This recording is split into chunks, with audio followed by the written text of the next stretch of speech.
lahat ay tumayo, magbigay tayo ng galang sa salita ng Diyos. Masaya ka ba nandito ka ngayon sa loob ng church? Amen. And I pray, every time we go to church, no? Every time nagsasama-sama tayo sa loob ng iglesia, hindi ka naghahanap sa taong tatayo, hindi sa paligid. Alam niyo po ano? Hanapin mo ang Diyos. Huwag mong hayaan mawalan ng kabuluhan ang pagsamba mo dahil nakatingin ka sa nangyayari, nakatingin ka sa tao, dahil mali po iyon. Ang sabi ng Hebreo, wala kang ibang titignan si Jesus lamang. No? Na siyang may-ari ng ating pananampalataya at may kayang magwakas nito. Kaya naman, ngayong umaga, madabik tayo sa salita ng Diyos. Ready na po ba tayo makinig ng salita ng Diyos? Lahat ng handa na, pwede bang kumamay ka muna ng 3 tao sa paligid mo, sabihin mo sa kanya, handang-handa na ako makinig. At gayon naman, sabi po, buksan natin ating mga Biblia, kung may Bible po tayo. Buksan natin ating mga Bible, no? Sa Colossians chapter 3, verse 23. Alright, Colossians chapter 3, verse 23. Ito po ang sabi ng Colossians chapter 3, verse 23. Ano man ang inyong ginagawa, gawin ninyo ng buong puso, na parang sa Panginoon kayo naglilingkod at hindi sa mga tao. Verse 24, sapagkat si Kristo ang Panginoong pinaglilingkuran ninyo. Alalahanin ninyong pinagkalooban kayo ng Panginoon ng gantimpalang inilaan na niya para sa inyo. Pagpalain ng Diyos ang kanyang salita. Tayo po lahat ay pumikit, manalangin tayo. Lord, this morning, ano man ang hahadlang upang hindi namin tanggapin ang iyong salita, tanggalin mo sa oras na ito. Lord, kung meron mang karumihan upang hindi dumaloy ang presensya mo sa lugar na ito, patawarin mo kami, linisin mo kami. At hayaan mo, Panginoon, mula sa iyong trono, dumaloy ang kagalingan, dumaloy ang kalakasan, dumaloy ang pagpapala, ang katagumpayan sa bawat isang nangangailangan, higit sa lahat sa bawat isang nananabik at naghanda tumanggap ng iyong salita. Tunay, Panginoon, nang sabi mo sa iyong salita, ang lahat ng tigapakinig na hindi nagsasagawa ng iyong salita, hindi tunay mong anak. Kaya, Panginoon, hayaan mo, maging lubos ang kagalakan mo sa pagpapakita namin na kami ngay anak mo, dahil gagawin namin ang nais mo ngayong umaga. Salamat, Panginoon. Pagpalain mo kami lahat, itago mo ako sa iyong likuran, at ikaw ang makita sa buong gawain ito. Sa pangalan ni Jesus. Everybody say, Amen and Amen. Malakas na palakpak sa Panginoon. We can all be seated in the presence of God. Amen. Lahat ng handa na makinig na salita ng Diyos, say Amen. Wow. Ito po ang sabi ng salita ng Diyos, no? Gusto ko pong mabasa natin ito. Sa Ezekiel, sa 1 Kings, chapter 17, unang hari, kapitulo 17, versikulo 1 hanggang sumunod ng mga talata. Ito po ang sabi na salita ng Diyos, babasahin ko lamang po. Si Elias ay isang propetang taga-Tisbe sa Gilead. Sinabi niya kay Ahab, saksi si Yahweh, ang buhay na Diyos ng Israel na aking pinaglilingkuran. Hindi uulan ni hindi magkakahamog sa mga darating na taon hanggat hindi ko sinasabi. Antindi naman. Si Prophet Elijah daw po ay isang lingkod ng Diyos. Lingkod ni Yahweh. At ito ang maganda. Hindi niya sinabing pastor, hindi niya sinabing propeta, hindi niya sinabi kung ano man. Ano daw ang kanyang katayuan kay Lord? Parang wala akong kausap. Anong katayuan niya? Lingkod ng Diyos. At napakaganda, hindi sa posisyon na katingin ng Diyos, kundi sa paglilingkod natin. God is not a respecter of title or position. He is a respecter of heart. Sa puso nakatingin ng Diyos, kung totoo bang lingkod tayo ng Diyos. Sino dito magsasabi naglilingkod siya kay Lord? You can serve not only inside the church. You can always serve God. Paano po ba maglingkod kay Lord? Ano po ba definition niyan? Ang paglilingkod sa Diyos ay pagbibigay kaluwalhatian sa Kanya. Sa paanong paraan? Sabi ng Kolosas, sa anumang ginagawa mo. Tiyakin mong ginagawa mo iyan as if para kay Lord, hindi para sa tao.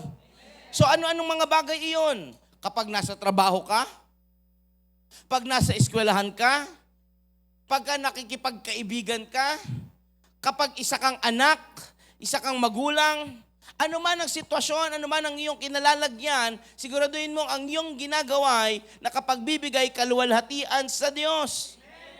Bakit? Yun ang paglilingkod. At ang sabi dito sa unang hari, 17, yung 1 hanggang sa mga sumunod na talata, si Elias ay isang lingkod ng Diyos. Anong may importante? Ano bang importante kapag sinawag o sinabing lingkod ng Diyos? Isang mahalagang bagay sa buhay ni Prophet Elijah ay siya ay nagsasalita na hindi pwedeng hindi mangyari. Antindi. Sino dito gusto ng anointing na pag may sinabi siya, nangyayari? Alam niyo po ba ang may anointing lang na gano'n, ang meron lang authority na kapag sinabi hindi pwedeng hindi mangyari, sino? King. Hari. Kasi kapag ang hari, sinuway mo, sabi doon, ang utos ng hari, kailanman hindi nababalik. Ano nangyayari? Kapag sinusuway sila, anong meron? Kamatayan. Death. Pero dito, matindi, ang lingkod ng Diyos, may authority pala. Ang sabi niya dyan, bilang lingkod ng Diyos, nagsalita siya. At ano sabi? Hindi uulan hanggat hindi ko sinasabi. Sabi niya pa dyan, ni hamog. Alam niyo po ba, napakahirap mag-utos sa nature?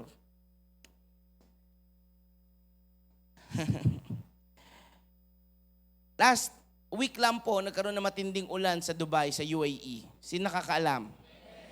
They're telling it's because of cloud seeding. Sinisisi po ng mga tao is yung pagka-cloud seeding. Ano po ba yung pagka-cloud seeding? Sabihin ko lang na mabilis para sa hindi nakakaalam. Ito po yung nagtatanim sila ng maraming ulap. Sa ulap, nagtatanim sila ng iba't ibang chemicals para magkaroon ng ulan na hindi naman natural. Pero kasi sobrang tagtuyot doon, ginagawa talaga iyon. Pero last week, grabe yung ulan. Bakit? 8 meters high. Hindi ko po alam kung gaano kalaki yung 8 meters high, pero ang alam ko ang 1 metro, isang dipa. Kung 8 meters high, lahat po, walang naligtas na mamahaling sasakyan. Lahat sira.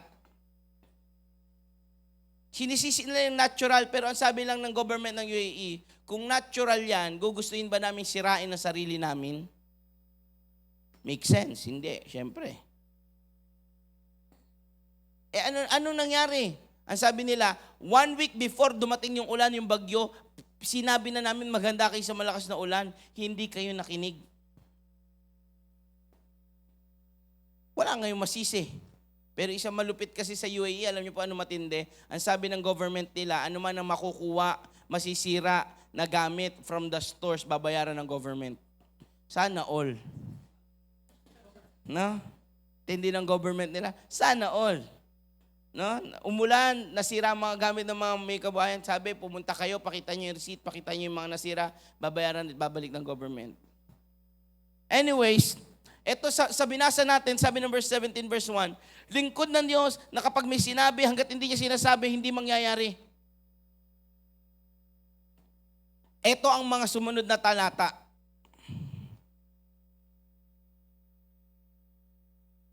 Pagkatapos sinabi ni Yahweh kay Elias, umalis ka rito at magtago ka sa batis ng karit, sa silangan ng Jordan. Maiinom mo ang tubig sa batis at may inutusan akong mga uwak na maghahatid sa iyo ng pagkain. So si Lord, inutusan na ito si Elias si Prophet Elias, na umalis. Syempre, binantaan mo ba naman yung buong Israel, buong lugar na hindi ka magpapaulan. Syempre, wanted ka ngayon. No?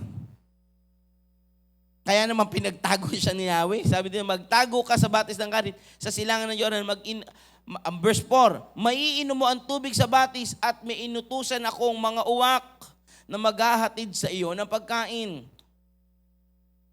Verse 5, sinunod nga ni Elias ang sinabi ni Yahweh.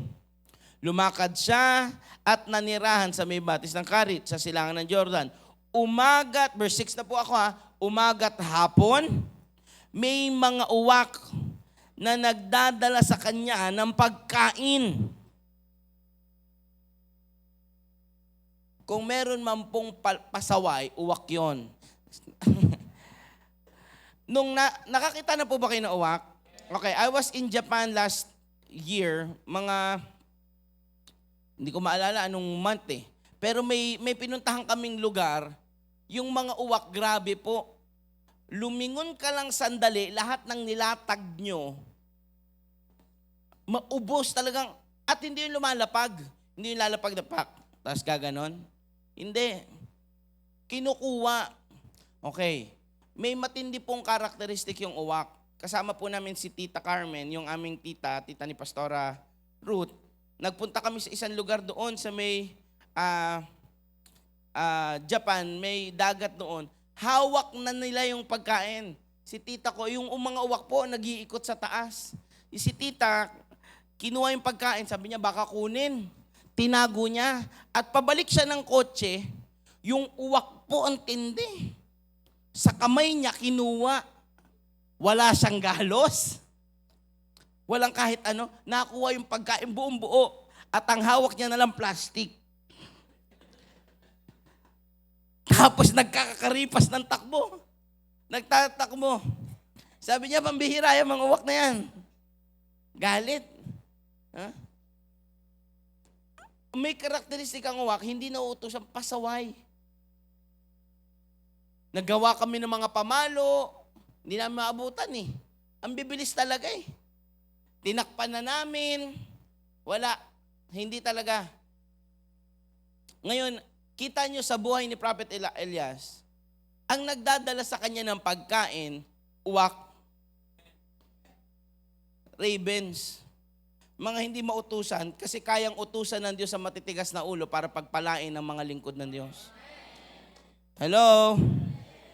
Pagtotoo ka naglilingkod kay Lord, kahit matigas ang ulo ng mga taong nasa paligid mo, pagpapalain ka ng Diyos. Gagamitin ng Diyos yan. Hello? Makinig po tayo. Ito ang sabi ng verse 6.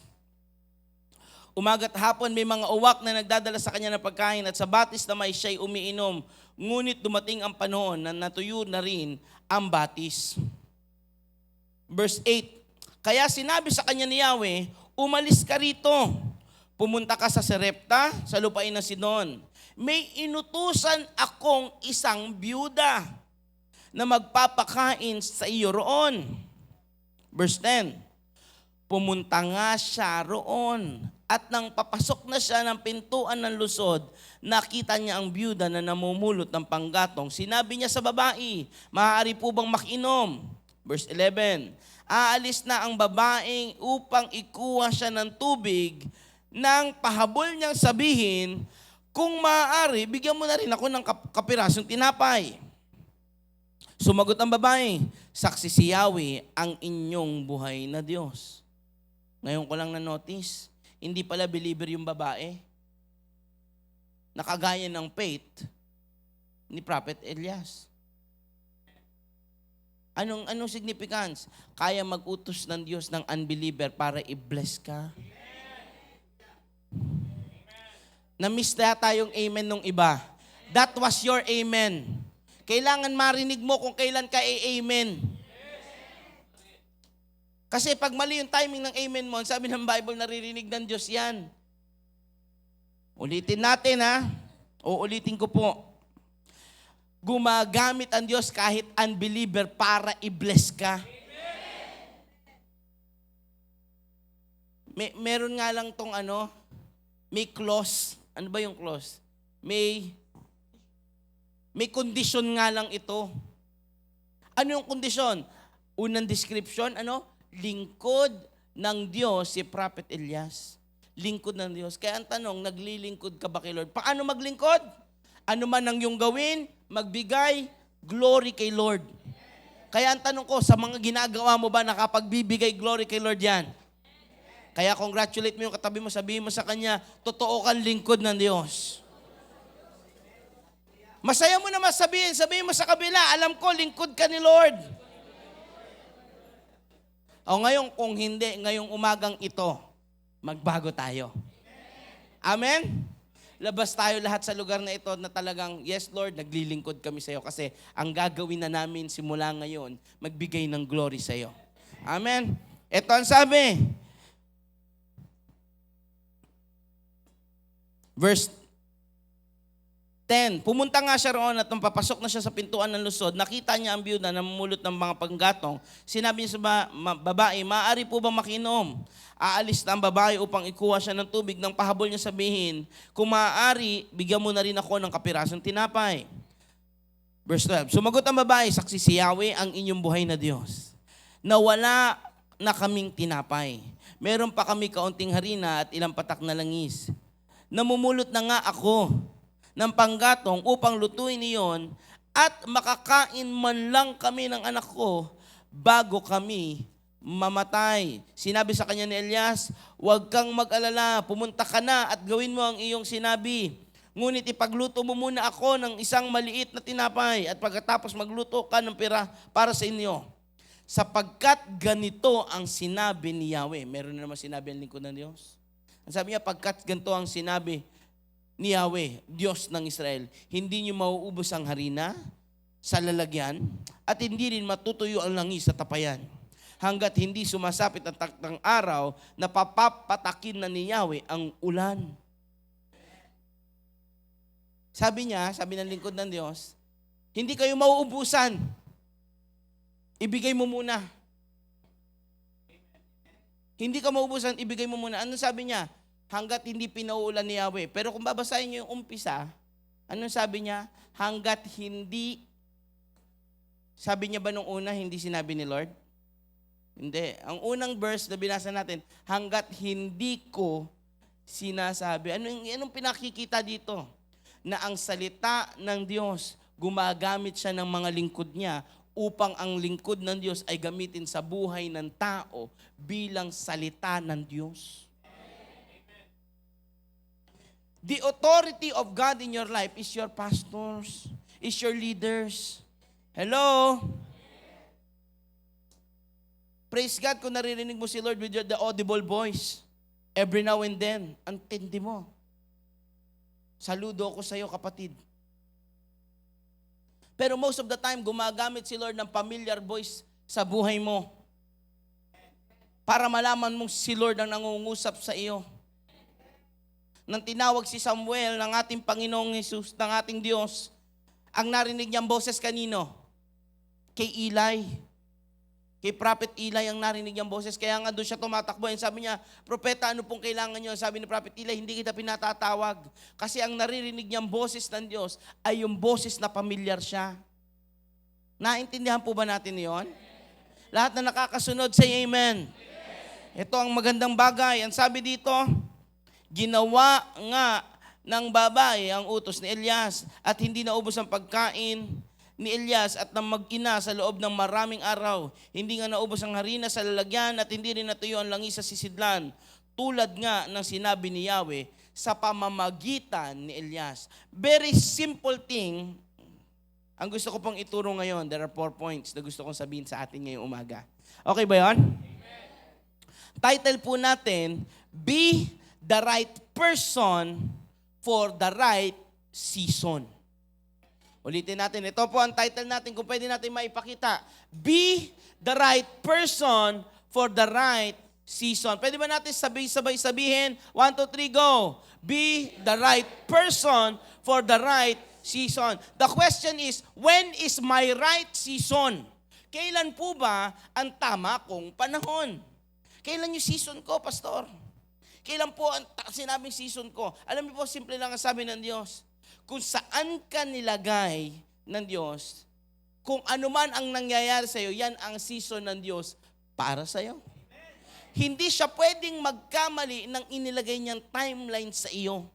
May mga taong nagsasabi, nasa maling katawan lang po kasi ako. Sexy talaga ako eh. Nagkataon lang mali ng lalagyanan yung nalagay sa akin. O kaya naman, may mga utak ngayon, no? Mayaman po talaga ako, nakulong lang ako sa mahirap na pamilya. Actually, masipag ako eh. Kaso yung katawan ko tamad. Sabi mo sa katabi mo, meron ka bang saltek? Hello? Ang sabi dito, ang title natin, Be the right person for the right season. Tamang tao ang inutusan ng Diyos. Tamang tao ang nakinig sa lingkod ng Diyos. Kaya may pagpapala. Kita niya, unang utos ng Diyos, nasa right season siya. Ano yung season? Season ng tagtuyot, pero umaga't hapon, hindi nagutom si Prophet Elijah. Hindi siya nagutom. Anong dahilan? Kasi nung inutusan siya ng Diyos, sumunod siya. Nung may pinagawa sa kanya ang Diyos, nakinig siya, naglingkod siya. Kaya unang point natin, first point, always have a servant's heart.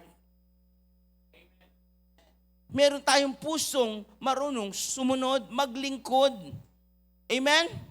Alam niyo po, maraming tao sa mundong ito, makinig po kayo mabuti, out of 1,000 books, ito po ang ratio 1,000 books is to 1. Ulitin ko, 1,000 books is to 1. 1,000 books on how to be a leader, 1 how to follow.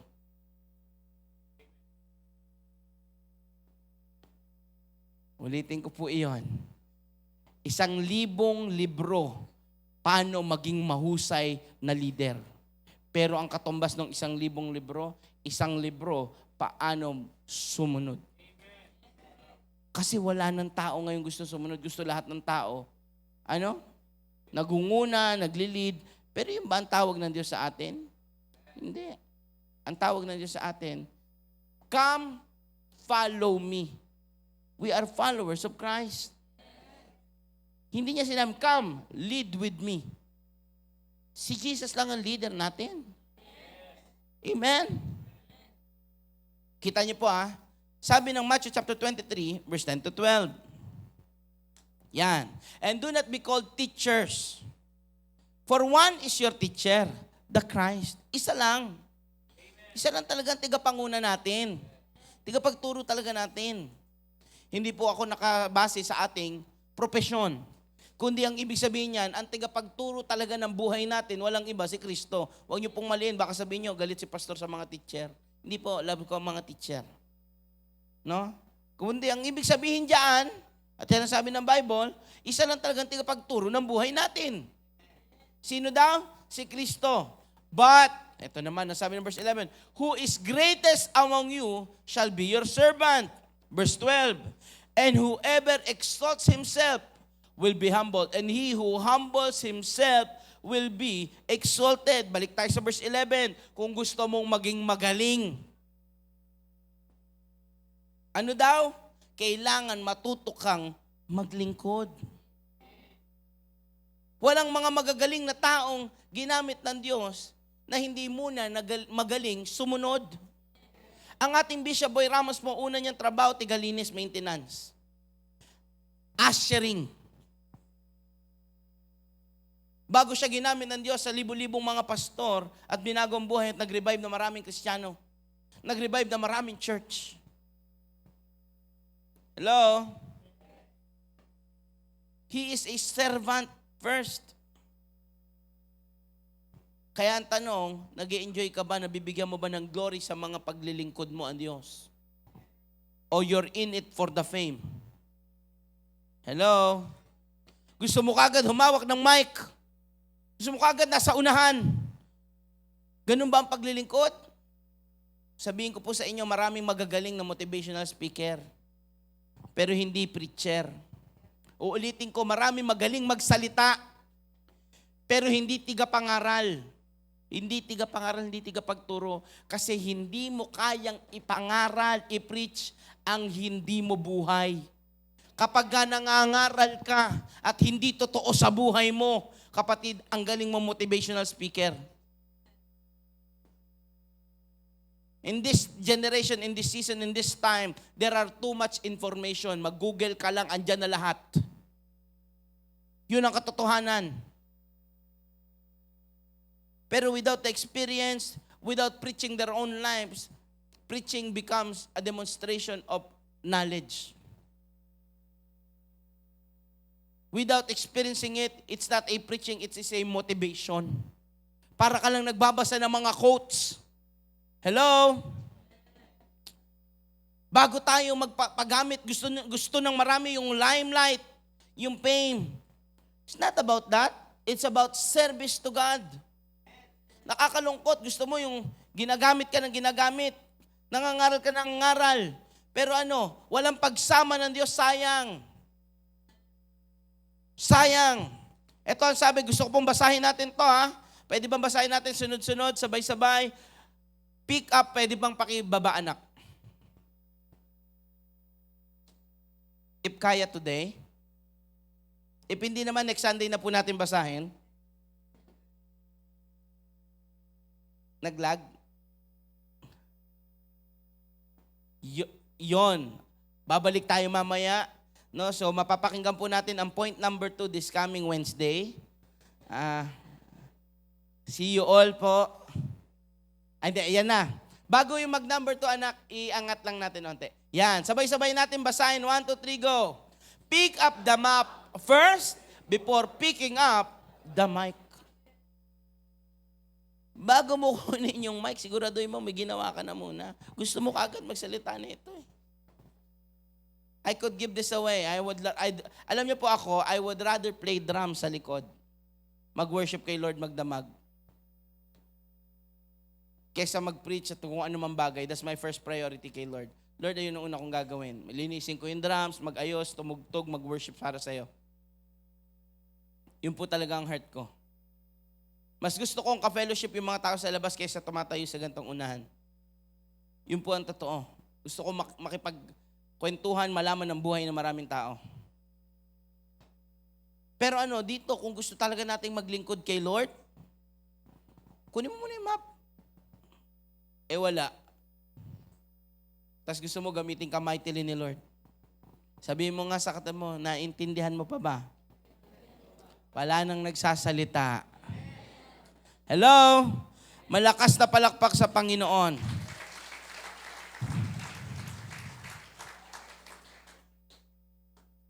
Number 2. Number 2 na kagad tayo. Ulitin ko, 4 lang to. Number 2. Sabay-sabay natin basahin. 1, 2, 3, go. Having the right mind and right heart. Ano daw? Kailangan tama ang puso at tama ang pag-iisip. Bakit, Pastor? Be the right person by having the right IQ and have an EQ. It's not what we know that shows your leadership, but what we show. Ulitin ko po Ang paglilingkod ay hindi kung anong nalalaman mo, kundi ano talaga ang naipakikita mo. Anin natin lahat ng kaalaman kung wala naman tayong pinakikitang tunay na paglilingkod. It's a waste. Ulitin ko, babalik lang po ako. Knowledge is very common today. It is very accessible today. But the people who works, very few. Marami naglilingkod para sa pera.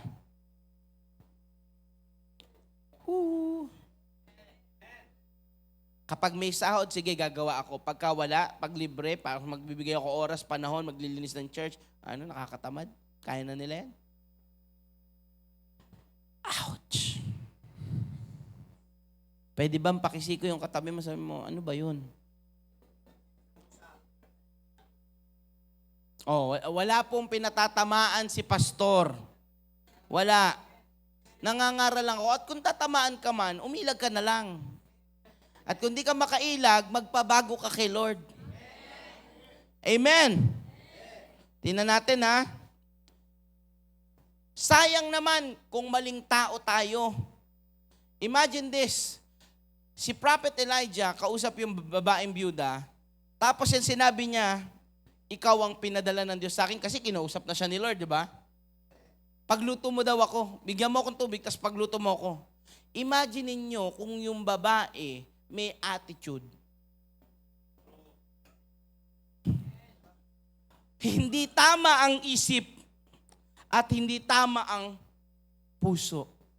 Ano kayang naging argument nila nun? Who are you? Sino ka? Na-imagine niyo yan? Lalapit si Prophet Elias. Ang sabi ng salita ng Diyos, nakita niya sa labas ng lunsod, nandoon, namumulot ng kahoy. Tapos sinabi ni Prophet Elias, ikaw ang babaeng pinakakusap sa akin ni Lord. Kuha mo ko ng tubig at gawa mo ko ng tinapay. May attitude siya. Kung ihampas ko kaya sa'yo to? Nakita mo bang ang dami na itong kinolekta ko? Gusto mo ba isa-isa kong iturok sa iyo? May attitude Buti na lang tama ang puso. Kasi kung tama ang puso mo, bibigyan ka ng tamang isip ng Diyos, marirecognize mo kagad si Lord na nangungusap. Minsan kinausap ka lang, sabi, magpagamit ka ulit kay Lord, maglingkod ka ulit, magpakaapoy ka, magpakapuspos ka. Mamasamain kasi hindi tama ang puso, hindi tama ang isip. Imbis na sabihin, oo nga po, namiss ko na si Lord, talagang gusto ko Ang sasabihin, self-righteous tong kausap ko na to. Yan ang nilalagay ng demonyo ngayon sa mga tao. Hello? Rebuke mo yun. Meron pa tayong dahilan. Ito po, sasabihin natin, kakalungkot man. Di mo kasi naintindihan, wala kang ginagawa. Kay Lord ka lang, church ka lang ng church Salamat sa mga umi-amen. Yung mga nasasaktan dyan, mamaya nyo na i-aray. Ngayon, umi-amen ka muna para hindi obvious. Hello? Tapikin mo sa balikat yung katabi mo, sabi mo sa kanya, hina-high blood ka ba? Okay ka pa ba? Tanong mo sa kanya, okay ka pa ba? Lahat ng okay pa, say amen.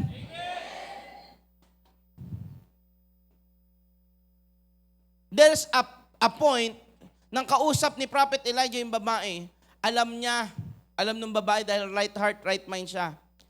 I could do an argument right now.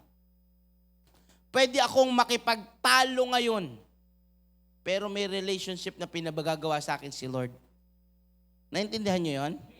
Merong gustong ibigay sa akin si Lord na pag hindi ako nag-ayos ng utak, hindi ako nag-ayos ng puso, mamimintis ko. Kaya hindi niya sinabi na, ayaw ko nga, sino ka ba? Nagsabi siya ng katotohanan. At madalas, yun naman tayo, di ba? Nagsasabi tayo, Pastor, talagang gusto ko maglingkod, pero talagang ngayon mahirap. Parang siya, yung babae. Anong sabi nung babae? Gustuhin ko man. Pero yung natitira sa akin, huli na namin at handa na kami mamatay. Wala na. Simot na. Anong sabi lang ni Prophet Elias? Nakinig ba siya sa excuse? Hindi, kasi ang alam niya, utos yun ng Diyos. Ang sabi niya, gawin mo lang at sisiguraduhin ko sa yung hindi ka matutuyutan. Alam niyo ba na kung sumunod lang tayo sa Diyos, nagtiwala lang tayo sa Diyos, imbis na struggling ka ngayon sa trabaho, sa relationship, kung sumunod ka lang kay Lord. Hello? Kung hindi mo lang dinelay yung obedience mo, kung nagpagamit ka lang totally kay Lord, hindi ka sana na-drain. Hindi ka na sana struggle sa pagbabalik. Paano ko kaya mababalik yung in love ko kay Lord, yung paglilingkod ko kay Lord? Kung nakinig ka lang, kung naging tama lang ang puso, ang isip mo, instead of all these excuses, Nung pinaliwanag sa kanya, gawin mo lang. Hindi na siya nag-second emotion na, ayoko nga kita mo ba? Hindi na siya nakipagtalo. Ang sabi niya, dahil sinabi mo, at alam ko pinaglilingkuran mo ang Diyos, eto na. Ilang beses kang in-encourage na magpagamit ka kay Lord, na maglingkod ka kay Lord. Unang beses, yes, amen. Pangalawang beses, nag-excuse ka. Pangatlong beses, excuse ka na pang-apat. Hanggang huli, hindi ka na in-encourage, di ba? Meron ba dito, kinulit ng kunulit hanggang ngayon? Hindi naman. Alam niyo po ba, hindi ganon? Kasi right time, right heart, right season. Kaya kapag season mo na encourage ka, maglingkod ka kay Lord, huwag ka na magpakatigas. Yun na yung time na yun. Magpagamit ka kay Lord. Pag sinabi ni Lord, mag-bless ka, mag-bless ka. Kung sinabi ni Lord na paghagaling ka, yun na yung season mo na yun. Hello? Number 3. Basahin natin yung number 3. Pwede ba nating ilagay? Number 3. Sabay-sabay natin basahin. 1, 2, 3, go. Willing to get involved. Kung gusto mo maging tamang tao sa season na ito, when is the season of God? Now. Can we say now? Sabay-sabay nga natin sabihin, now. Ngayon ang season ni Lord. Everywhere we are, every time that we gather, that is the season of God to move in our lives. Wherever we are, whatever the situation of our life is, that is the perfect season of God, and He has placed us there rightly. Kasi hindi nagkamali ang Diyos. Tama lagi ang Diyos. Ngayon, you must be willing to get involved. Nag-utos ang Diyos, sabi niya, sige, patuyutin mo ang lugar na iyan. Akong bahala sa iyo. Pumunta ka sa lugar na ito, papadalang kita ng uwak para magpakain sa iyo. Logically, pag nag-isip ka ng according sa taong isip, hindi ka susunod. Sino dito magtitiwala? May marinig kang boses sa sabi, pakakainin ka ng uwak, manatili ka sa kanto ng silberyo magdamag.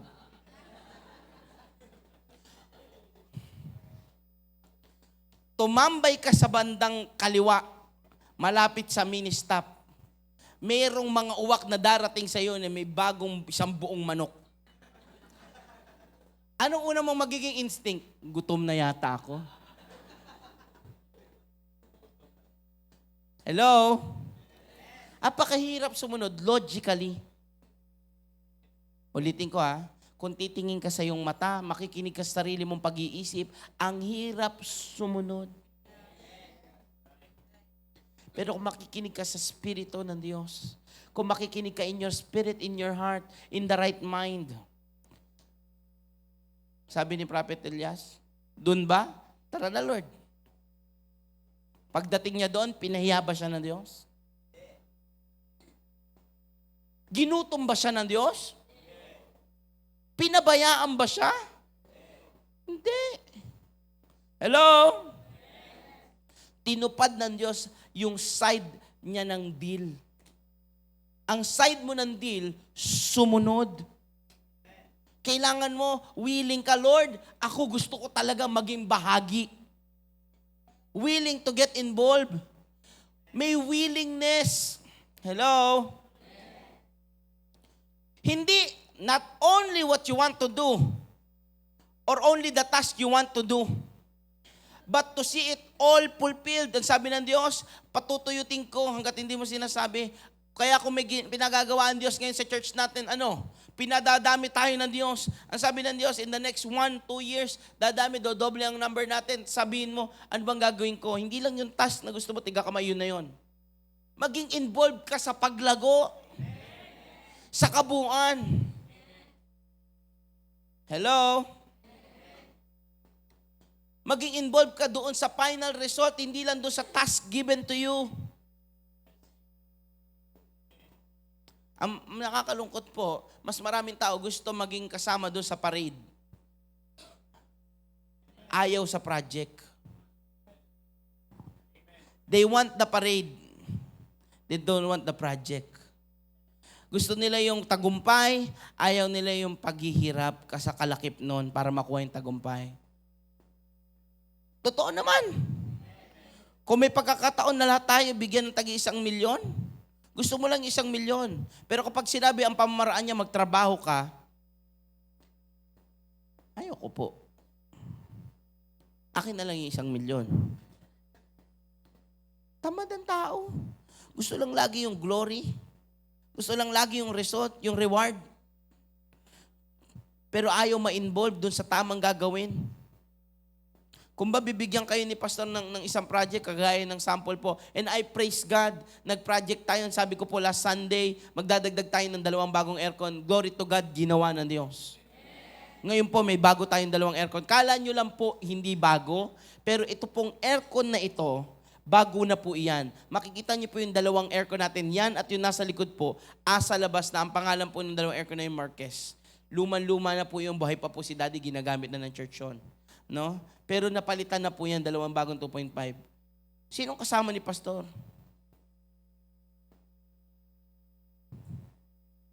Yun ang tanong. Paano nangyari yan? Umuo si Pastor. Meron bang kasama ang finances?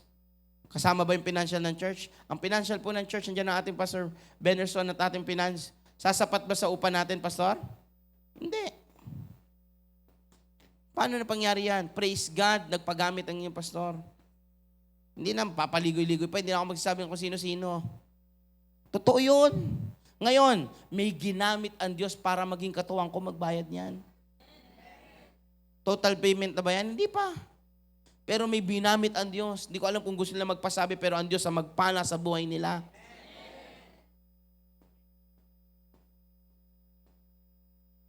Willing to get involved.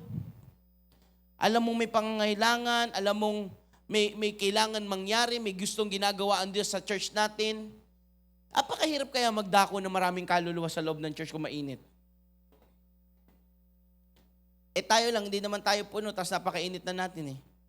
At sabi ko nga, within this week, again, this week ulit, ngayong linggo po ulit na ito. No, I'm praying to God, magdagdag pa tayo, kahit isa pa muna ulit, kung kakayanin, o 2 pa kagad na aircon sa likod. This week alone. Ano pang mga kailangan ng church? Sasabihin ko na po sa inyo, this week alone, no?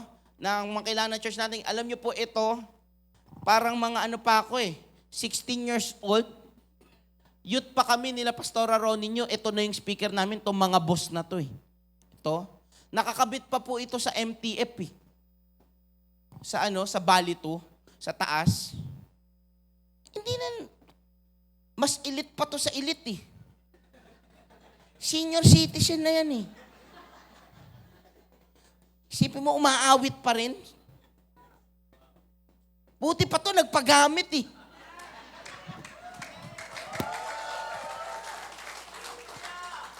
Hello? Kung yung mga senior nga may retirement, pa-retire naman natin to. Hello?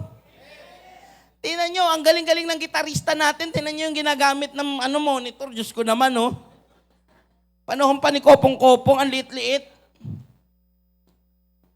Ang uhusay ng pianista natin, tapos yung tumutunog sa kanya, yung nasa unahan, yung nasa likod, display. Ang ganda lang, sinasamahan lang talaga tayo ng Diyos, kaya ang ganda ng tunog Paano tayo upgrade ni Lord? Ayaw nyo maging kabahagi. Sabihin natin, number 3, willing. Sabay-sabay, 1, 2, 3, go. Willing to get involved. Yung babae, kung di siya willing, away yun. Walang nangyari. Pero ano sabi ng babae kay Elias? Dahil sinabi mo, gagawin ko. Ang tanong, natuyutan ba siya? Hindi. Ang sabi na salita ng Diyos, hanggang hindi ko pinadadala ang ulan. Ano yung ulan? Blessings. Hindi ka mawawalan. Anong ibig sabihin? Gusto ko pong maintindihan natin. Out of kawalan. Woo! Yung kala niya wala siya, pero kasi yung heart niya, kaya niyang magbigay kasi sinabi ng lingkod ng Diyos, sinabi ng Diyos, tulungan mo yan. Kaya hanggat wala yung total blessings, hindi siya pinagkulang ng Diyos. Ano lang, naging involved. Sino dito magiging involved? Praise God. Palakpakan nga natin malakas ang Panginoon. Lastly, number 4. Being a right soldier. Kapag sinabi pong soldier, para maging tamang person tayo, tamang tao tayo sa season ng Diyos na inilalagay, be the right soldier, ibig sabihin, isa kang tamang kawal ng Diyos. Handa ka, season or out of season, to fight for what God is giving to the church. Handa ka para kumilos, para ipaglaban, mapangyari yung gusto ng Diyos na pinagagawa niya sa iglesia niya. Amen? O, ano ibig sabihin nun, Pastor? Basahin natin 2 Timothy chapter 2, verse 2 to 4. Wala ba dyan 2 Timothy chapter 2? Yan. Okay. And the things that you have heard from me among many witnesses, commit this to faithful men who will be able to teach others also. Ano ibig sabihin? Kapag may tinanggap ka sa Diyos, kailangan isa kang taong committed. Hindi committed ang utak. Na kapag may pinagagawa, ang dami mong dahilan. Reasoning, ang dami mong sinasarang option sa utak mo. Kundi ano sabi niyan? Commit. Anong i-commit mo? Lahat na natutunan mo, narinig mo, pati yung burden, yung heart, ibinibigay daw kanino? Sa mga tao ring tapat na kaya ring maghawa ng iba. You therefore must endure hardship as good soldier of Jesus Christ. Ano daw? Kahit may paghihirap, kailangan mapagtiisan natin dahil tayo'y kawal ng Diyos. At the moment na yung babae na iyon, alam niya, sabi niya, alam niya huli na namin to bago kami. Ano sabi sa salita ng Diyos? Sabi niya kay Prophet Elias, ito ang katotohanan. Yung inahanda kong pagkain, huli na namin bago kami mamatay. Mag-aantay na lang kami ng kamatayan namin. Pero ang sabi niya, hindi. Hindi. I give to you this. Ito yung binibigay ko sa iyo na hindi ka matutuyutan. Na hindi ka maubusan. Magpagamit ka lang. Ano naman ang naging response niya? Naging soldier siya ni Lord. Na ano? Narinig ko yung sinabi mo, gagpapagamit ako kay Lord. Kaya ito, hindi ko talaga unahin yung sa amin, yung sa inyo muna. Grabe naman. Ano nangyari? Nawalan ba siya? Hindi. You have, ito po ang pagiging soldier ng Diyos. Ito po ang pagsasabi na gusto mo maging right person at the right season, kailangan, lagay natin na, you must be reliable and available. Can we say reliable? And available. That comes hand to hand. Hindi pwede yung isa na wala yung isa. Kailangan laging magkasama yan. Hindi pwedeng maaasahan ka pero hindi ka pwede. O kaya, pwede ka naman pero kapag dumating ka nga, wala ka naman tulong. Hello? Kailangan magkasama yan. Bilang mga lingkod ng Diyos, bilang mga servant ni God, mga soldier ng Diyos, we must be reliable. Naaasahan tayo. Hello? Sabi mo sa katabi mo, naaasahan ka ba? Sagutin mo naman siya. Sabi mo, Amen. Lahat na naaasahan ng Diyos dito na kayang kumilos ang Diyos sa buhay niya, say Amen. Alam ko, kaya ng Diyos kumilos sa buhay mo. Maaasahan ka ba ng Diyos na magpapagamit ka? Ngayon, magpapagamit ka nga, ayaw mo naman pumunta. Paano ka gagamitin? Ang galing mo, sample po bibigyan ko tayo ng isang sample. Ang galing mong kumanta. The karaoke queen ka. Ikaw yung pinupuyat mula umaga hanggang madaling araw pag kumanta. Talagang lahat ng lyrics, kabisado mo. Tapos sinabi ni Lord, Nak, Binigyan kita ng talent, gamitin mo para mag-song lead, mag-back up, mag-worship. Sikuyin mo ang katabi mo, sabihin mo sa kanya, ikaw na to. Huwag niyong tawanan. Ba't niyo tinawanan? Hello? Tapos hindi ka rin available. Wala rin.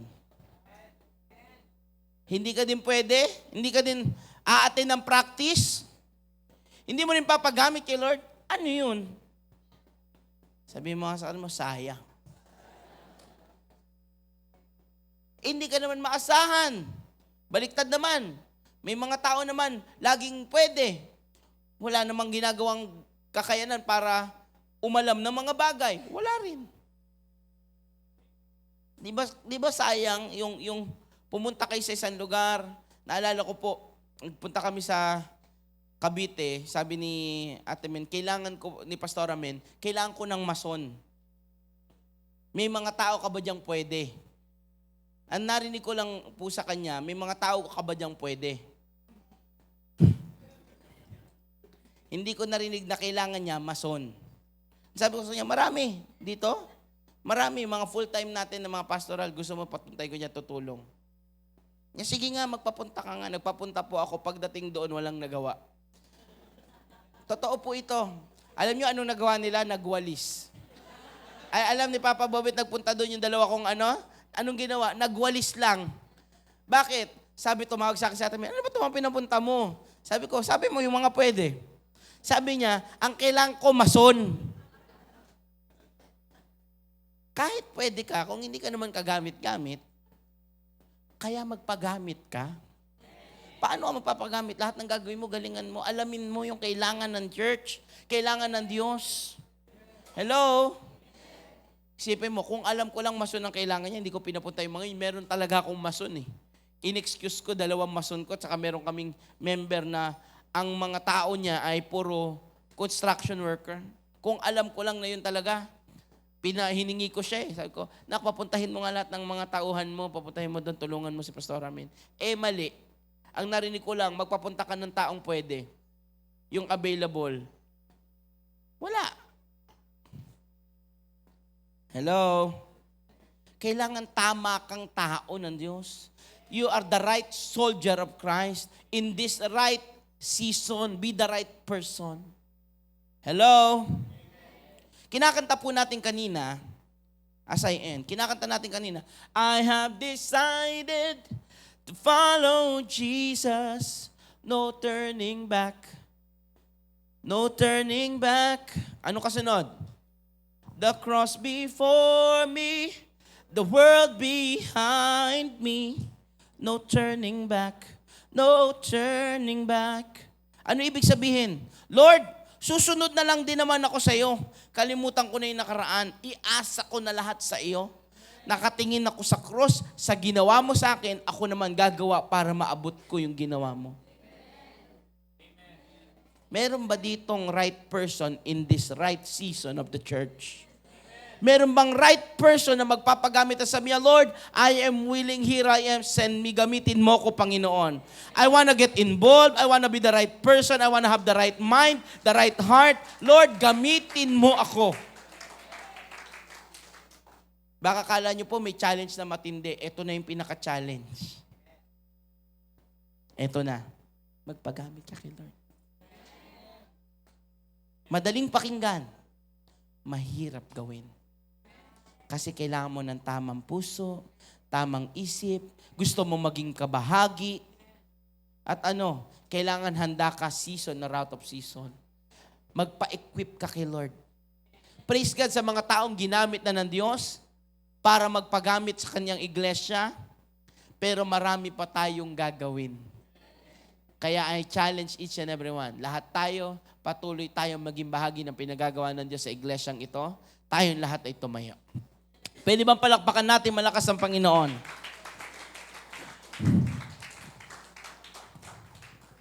Meron ba dito mga tao, alam niya, lately hindi siya nagiging involved sa church? Can we just all close our eyes? Alam niya, hindi siya nagiging part ng ikalalago ng